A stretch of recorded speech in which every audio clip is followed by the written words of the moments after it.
Good morning, everyone, and welcome. My name is Nikki Perez, and I am the mayor of the beautiful city of Burbank, California.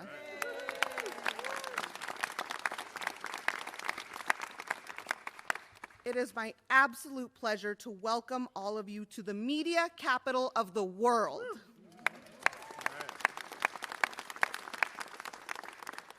I can confidently say that we live and breathe storytelling here.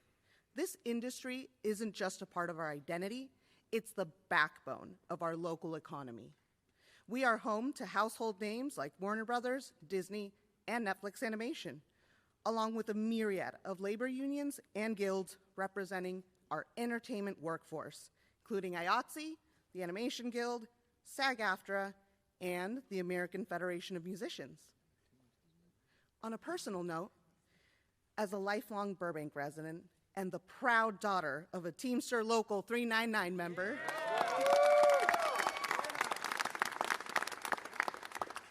my story is like many others in our city. I grew up driving with my dad along Magnolia Boulevard, picking up costumes for wardrobe from local shops, flowers for sets from local florists, and yes, back in the day, film reels to and from post-production. That's why making real, meaningful change for residents and businesses has been a top priority for me. After more than a year of work, I'm excited to share that on a local level, our City Council and I approved the establishment of a creative industry task force. This new group is bringing together community professionals and individuals working closely in this space to help guide the council in making smart, effective changes that benefit our industry, keep jobs in Burbank, and help create new ones. Beyond the local level, we're incredibly proud to support the expansion of the California Film and Television Tax Credit Program.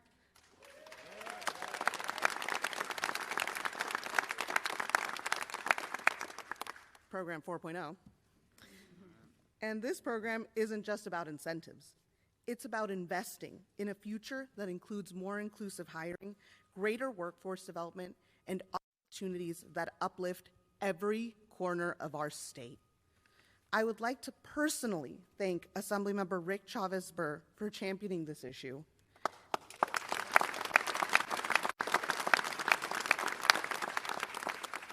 And for standing boldly for our entertainment industry. I would like to thank our entire legislature for ensuring that this was a priority, because this is not just about our industry, this affects all of us. And thank you to Governor Newsom for ensuring that our industry is funded.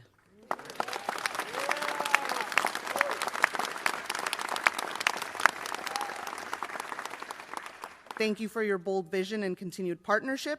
And let's keep the cameras rolling here in California and here in Burbank. Thank you.